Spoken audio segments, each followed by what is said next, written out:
नमस्कार दोस्तों, आज बात करेंगे नोएडा के बारे में। येडा के बारे में भी कुछ सवाल जो आए हैं उनको लूँगा क्योंकि वो भी लेने ज़रूरी हैं। तो सबसे पहला सवाल ले लेता हूँ। नोएडा अथॉरिटी के अंदर में जो ई ऑक्शन जो प्लॉट निकले हुए हैं रेजिडेंशियल कैटेगरी में, उसके बारे में हम बात करेंगे। और थोड़ा सा कन्फ्यूजन क्रिएट हुआ था अभी, जो कि एक भाई साहब हैं, उन्होंने थोड़ी मदद की है मेरी, ठीक है, उस कन्फ्यूजन को दूर करने में। हालांकि वो कन्फ्यूजन नहीं है, इस बार ऐसा हुआ है तो देखते हैं। तो ईएमडी को लेकर के कन्फ्यूजन था। कन्फ्यूजन ये था कि ईएमडी कितने % है टोटल वैल्यू का जो बेस प्राइस होता है। तो देखिए, दो तरीके की ईएमडी है। जैसे कि मैंने पिछली वीडियो में आपको बताया कि ईएमडी जो होती है 10% होती है, ठीक है। वो है इंडस्ट्रियल प्लॉट की। जो इंडस्ट्रियल प्लॉट भी निकले हुए हैं नोएडा में, देखिए 3 तरीके के प्लॉट निकले हैं। तो मुझे समझ नहीं आता ये सारी स्कीमें एक साथ क्यों आती हैं। लोगों को कंफ्यूज करने के लिए आती हैं कि लोग जो है एक दूसरे में पैसा ना लगाएं होल्ड, क्योंकि एक ही जगह पैसा लगा पाएगा, सबके पास इतने पैसे नहीं है, ठीक है। साफ साफ जो मुझे लॉजिक नज़र आता है वो ये है कि सारे एक साथ निकालो तो या तो मेरे पास आएगा ग्राहक या उसके पास जाएगा। तो इंडस्ट्रियल की भी अभी निकली हुई हैं, रेजिडेंशियल की भी अभी निकली हुई हैं, कमर्शियल की भी अभी निकली हुई हैं, और तीनों के तीनों जो हैं ई ऑक्शन में निकाली गई हैं नोएडा में। जबकि जो येडा के अंदर में रेजिडेंशियल वाली जो है ड्रोग्स के द्वारा निकाली गई है। तो सबकी अलग अलग परिभाषाएं हैं, लेकिन मोस्टली जो है रूल्स रेगुलेशन सबके सेम होते हैं। रेरा ये कहता है कि आपको जब भी आप कोई प्रॉपर्टी बुक करते हो तो उसका 10% जो टोटल वैल्यू है उसका 10% आपको जो है जमा करना होता है। तो इसी के लिए जो है 10% रजिस्ट्रेशन फ़ीस रखी जाती है कहीं पे भी, ताकि वो जो है उस रूल को जो पूरा किया जा सके, ठीक है। तो येडा के अंदर में 10% रजिस्ट्रेशन है, फीस है जनरल वालों के लिए। और जो नोएडा में है, अब यहाँ पर थोड़ा सा एक कन्फ्यूजन जो था वो ये था कि ईएमडी मैंने कहा था 10% है, क्योंकि मैंने जो है जो देखा था मैंने इंडस्ट्रियल प्लॉट के लिए, उसमें साफ साफ 10% लिखा हुआ है। लेकिन आज जो है मुझे रेजिडेंशियल का जब डॉक्यूमेंट मिला तो उसमें 5% लिखाया है।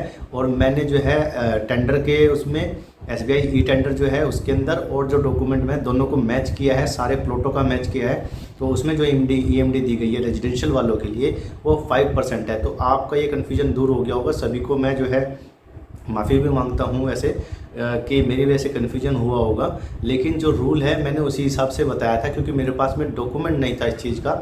जो डॉक्यूमेंट था उसमें 10% लिखा हुआ है, तो उसके हिसाब से मैंने ये बताया था, जो कि चलता आ रहा है, ठीक है। तो यहाँ पे कन्फ्यूजन दूर कर लीजिए। रेजिडेंशियल प्लॉट के लिए ईएमडी 5% है ई ऑक्शन प्लॉट नोएडा में, ठीक है। जबकि 10% है येडा में जो ड्रॉ वाली है। तो दोनों को कन्फ्यूजन नहीं करना, मोस्टली सेम रूल है, बस यहाँ पर थोड़ा सा ही डिफरेंट है। एक सवाल आता है, ये जो मैं क्वेश्चन ले रहा हूँ नोएडा वाले, ये येडा में भी अप्लाई होते हैं। तो देखिए ये एक क्वेश्चन आया था कि ये फ्री होल्ड प्रॉपर्टी है कि लीज होल्ड प्रॉपर्टी है। तो नोएडा की ई ऑक्शन वाली रेजिडेंशियल प्रॉपर्टी या कमर्शियल या इंडस्ट्रियल या येडा की जो ड्रॉ वाली हैं वो सारी की सारी 90 ईयर की लीज होल्ड पे दी जा रही हैं।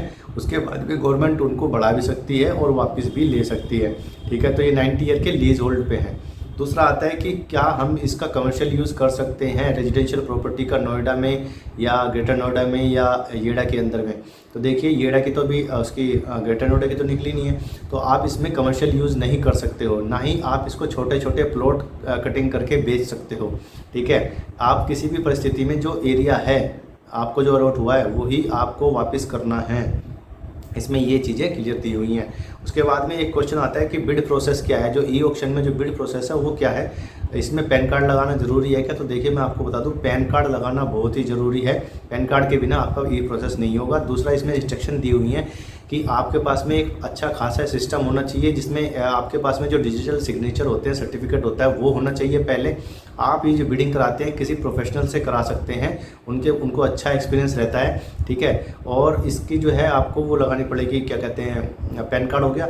आपको इंटरनेट कनेक्शन चाहिए। अगर किसी भी तरीके से आपकी जो है पावर सप्लाई बंद हो जाती है, किसी भी तरीके से आपका कंप्यूटर बंद हो जाता है, तो इसमें अथॉरिटी आपको किसी भी तरीके का रिलैक्सेशन नहीं देगी। यहाँ पर मैं आपको ये चीज़ क्लियर कर दूँ। आज काफ़ी सारे क्वेश्चन ऐसे हैं जो हटके हैं, ठीक है। बिड प्रोसेस मैंने बता दी है कि आपने रजिस्ट्रेशन करना होता है पहले। रजिस्ट्रेशन के बाद में आपको पासवर्ड मिलता है। पासवर्ड के बाद आप अपने डॉक्यूमेंट उसमें सबमिट करते हैं। ईएमडी आपको तुरंत जमा करानी होती है, और रेजिडेंशियल के लिए वो 5% है, इंडस्ट्रियल के लिए वो 10% है। वो आपको देनी ही पड़ेगी, बिना उसके आप आगे प्रोसीड नहीं कर पाएंगे। और जिस दिन लास्ट दिन जिस दिन वो होता है, इसका ई ऑक्शन होता है, वहाँ पर आपको बोली लगानी होती है। बोली में भी देखिए ऐसा है कि जितनी कैटेगरी के प्लॉट आप भरेंगे उतनी ही कैटेगरी के लिए आपको ईएमडी जमा करनी पड़ेगी।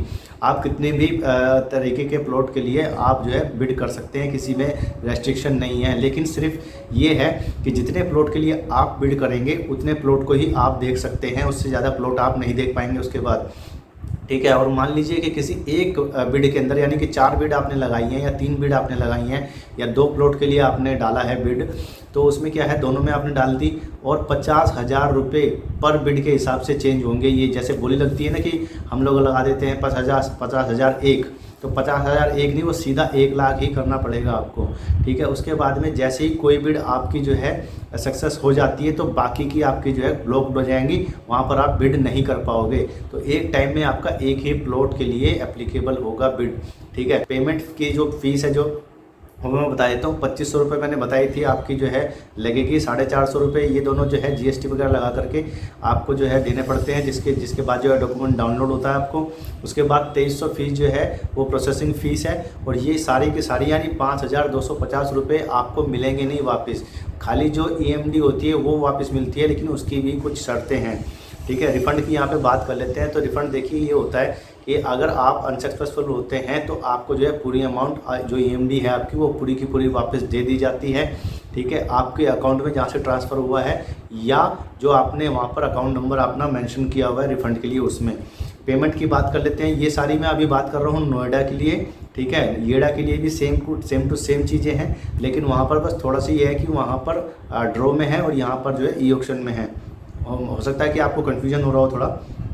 पेमेंट जो है 7 दिन के अंदर आपको 25% पेमेंट देनी है। नोएडा वालों के लिए बता रहा हूँ क्योंकि ये खास जो वीडियो है वो नोएडा वालों के लिए है। 7 दिन के अंदर आपने जो है 25% देना है टोटल अमाउंट का, यानी कि आपने 5% ईएमडी दिया हुआ है तो 20% आपने 7 दिन के अंदर जमा करना है। और 60 दिन के अंदर जो नेक्स्ट 60 डेज़ हैं उसमें आपको 75% जो अमाउंट बच जाता है वो देना है। उसके ऊपर आपको 2% का रिबेट भी मिल जाता है। लेकिन अगर आप ऐसा नहीं करते हैं तो आपके ऊपर जो है इंटरेस्ट एप्लीकेबल कर दिया जाता है और आप उसको जो है इंस्टॉलमेंट में बाद में दे सकते हैं।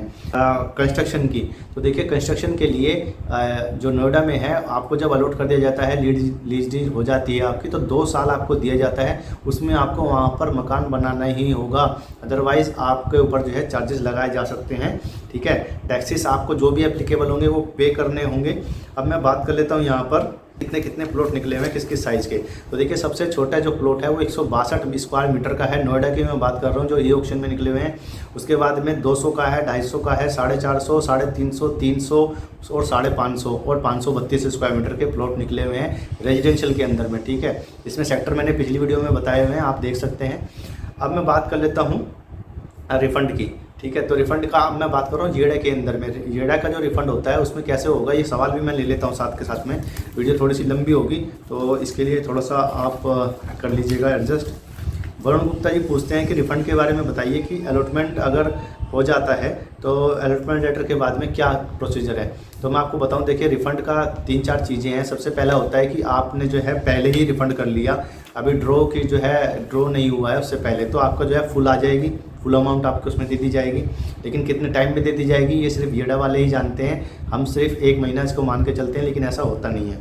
फाइनल लिस्ट जब लग जाती है, जब एलिजिबल लिस्ट आ जाती है कि भाई इन लोगों का जो है सबमिट हुआ है सही से और ये लोग फाइनल हैं, उसके अगर जब फाइनल लिस्ट लग जाती है तो आपको विड्रॉ नहीं करने दिया जाएगा, फिर आपको ड्रॉ में शामिल होना ही पड़ेगा। अगर ड्रॉ हो जाता है और उसके बाद अगर आप विड्रॉ करना चाहते हैं तो 10,000 रुपये आपके काट लिए जाएंगे और बाकी अमाउंट आपकी दे दी जाएगी। ये वो अमाउंट मैं बता रहा हूँ आपको जो रजिस्ट्रेशन फीस में आपने दी है, 10% of the total value of the plot, ठीक है। उसके बाद में अगला ड्रॉ हो गया। ड्रॉ होने के बाद में आपको लेटर 1 महीने के बाद में दे दिया जाता है अलॉटमेंट लेटर। अगर आप उससे पहले मतलब अलॉटमेंट लेटर मिल गया और उसके बाद आप कहते हैं कि भी मुझे नहीं चाहिए, तो 10% ऑफ रजिस्ट्रेशन अमाउंट जो आपने जमा करी है उसका 10% काट के आपको जो है आपका रिफ़ंड कर दिया जाएगा। लेकिन अगर लीज डीड की आपने उसमें आपने पैसे भी जमा करा दिए, अलॉटमेंट लेटर भी ले लिया और आपने विड्रॉ नहीं कराया और अपनी जो है वो भी जमा करा दी है, किस्त जो होती है पहली या दूसरी, उसके बाद में लीज डीड होने वाली है लेकिन उससे पहले आपने करा दिया, तो आपको जो है सारी की सारी रजिस्ट्रेशन अमाउंट जो है वो जमा कर ली जाएगी। यहाँ पे देखिए जो सारी की सारी यानी कि प्रॉपर्टी वैल्यू का जो 10% था वो सारा का सारा जमा कर लिया जाएगा, कुछ भी वापस आपको नहीं मिलेगा। उसके बाद आता है कि आपने लीज भी करा ली और आप कहते हैं कि भाई मुझे कैंसिल कराना है, आप मुझे मेरे पैसे दे दो। तो आपका जो है जितने भी आपने जमा किया है टोटल वैल्यू का 30%, टोटल वैल्यू का जो प्लॉट किया उसका 30% आपको काट के डिडक्ट करके दे दिया जाएगा। ये थे इसके रिफंड के, ठीक है जी। उसके बाद में मिस्टर सोमने पूछते हैं कि बैंक में आरटीजीएस का यूटीआर नंबर फॉर्म में डालें क्या। तो देखिए यहाँ पर ऐसा है, मैंने अपना जो पिछले डॉक्यूमेंट निकाले हैं उसमें कुछ ऐसा डॉक्यूमेंट नहीं मिला जो मैं आपको दिखा सकूं। तो जो आपके पास में चालान जनरेट होता है, अब की बार ऑफलाइन कुछ भी नहीं हो रहा, सारा ऑनलाइन हो रहा है। तो यूटीआर नंबर कहीं भी डालने की ज़रूरत नहीं है। जैसे ही आप पेमेंट, क्या होता है कि इसमें एक अकाउंट नंबर होता है चालान के अंदर, इस ICICI बैंक का, और एक होता है IFSC कोड। आप जैसे ही उसको अपनी नेट बैंकिंग में ऐड करेंगे, ऐड करने के बाद में उसका जो है कोड वो दिखा देता है कि ये कहाँ का बैंक है। बॉम्बे का बैंक होगा जनरली, क्योंकि वहीं का ही ये सारा प्रोसेस है। और आपके एप्लीकेशन के अगेंस्ट में एक जो है अकाउंट नंबर क्रिएट किया जाता है, उसी में वो पैसे जाते हैं। और जैसे ही आप उसको सबमिट करेंगे, वो आपके जो येड़ा का डैशबोर्ड आपने बनाया देख रहे हो, वहाँ पर वो आपको वेरीफाई जो आती है पेमेंट, उसमें आपको शो हो जाएगा कि आपका जो है हो गया है। तो कहीं भी यूटीआर नंबर डालने की ज़रूरत नहीं है। विजय कौशिक जी पूछते हैं कि क्या को एप्लीकेंट डालना ज़रूरी है, और अगर हाँ तो मैंने वाइफ का डाल दिया है, ठीक है। यहाँ पर मैं आपको एक टिप भी दूंगा इसमें। देखिए को एप्लीकेंट डालना ज़रूरी नहीं है। आप जब एप्लीकेंट टाइप्स सेलेक्ट करते हैं तो वहाँ पे सेल्फ आता है, और सेल्फ में जब को एप्लीकेंट है तो उसका कोई मायने नहीं रह जाता। रिलेशन में सिर्फ सेल्फ आपने डालना है। और यहाँ पे अगर को एप्लीकेंट आपने डालना भी है तो आप अपने आप को को एप्लीकेंट ना डालें, किसी लेडी के नाम को जो है एप्लीकेंट डालें मेन, और को एप्लीकेंट में अपने आप को डालें। इससे होगा क्या कि जब आप रजिस्ट्रेशन कराने जाओगे, अगर आपका प्लॉट निकल जाता है तो आपको जो है रजिस्ट्री फीस होती है वो आपको कम देनी पड़ेगी, ठीक है, ड्यू टू जेंडर, क्योंकि मेन एप्लीकेंट वो है और आप तो को एप्लीकेंट में आ गए हैं। तो को एप्लीकेंट में तो और भी जो है जो बीच की होती है, जो मेल और फीमेल नहीं होता, दोनों का जो बीच का होता है उतना आपको देना पड़ेगा। रजिस्ट्रेशन अमाउंट जो है, जो रजिस्ट्री का जो चार्जेस होते हैं, स्टैम्प ड्यूटी वगैरह। तो यहाँ पर ये एक टिप मैं दे रहा हूँ, या तो आप फीमेल के नाम से भरिए, अगर आप को एप्लीकेंट बनना चाहते हैं तो भी आपको फ़ायदा होगा, ठीक है। अपनी वाइफ को आप को एप्लीकेंट में ना डालें, किसी परिस्थितियों में हो सकता है कि आप को एप्लीकेंट बनाना चाहें उनको, तो आप करा सकते हैं, कोई इशू नहीं है, ठीक है। मंजुल राठी जी पूछते हैं कि प्लॉट अगर पसंद नहीं आता है तो पैसा रिफ़ंड होगा क्या। देखिए आपका सब कुछ हो गया है, तो मैंने रिफ़ंड के बारे में बता दिया है, उम्मीद करता हूँ आपको आंसर मिल गया होगा। टेक एवेंजर जी पूछते हैं कि 151 में बिड की कहाँ तक जाएगी, जहाँ तक मुझे उनका सवाल समझ में आया है। तो देखिए ये 2 करोड़ से ऊपर ही जाएगी, क्योंकि बिड करने वाले बहुत लोग हैं और ऊपर ही पहुँचाएंगे। 3 करोड़ 4 करोड़ तक भी जा सकती है ये, ठीक है। ये मैं एक अनुमान लगा रहा हूँ, क्योंकि 151 सेक्टर जो है एक प्राइम लोकेशन है और वहाँ पर इतना प्राइस जो है जाएगा। विष्णु माथुर हो सकता है कि ऊपर भी जाए, लेकिन इतना तो मैं मान के चलता हूँ। देखिए अगर वहाँ पर 2 करोड़ से 2.5 करोड़ के बीच में दिया हुआ है, तो अगर आप बोली लगाना स्टार्ट करेंगे 50-50 हज़ार से और 4 बार भी लगाएंगे तो भी आपका जो है 4 या 4.5 करोड़ तक वो जो है पहुँच जाएगा, ठीक है। विष्णु माथुर जी फिर पूछते हैं कि 18 में 120 वाले कितने प्लॉट हैं।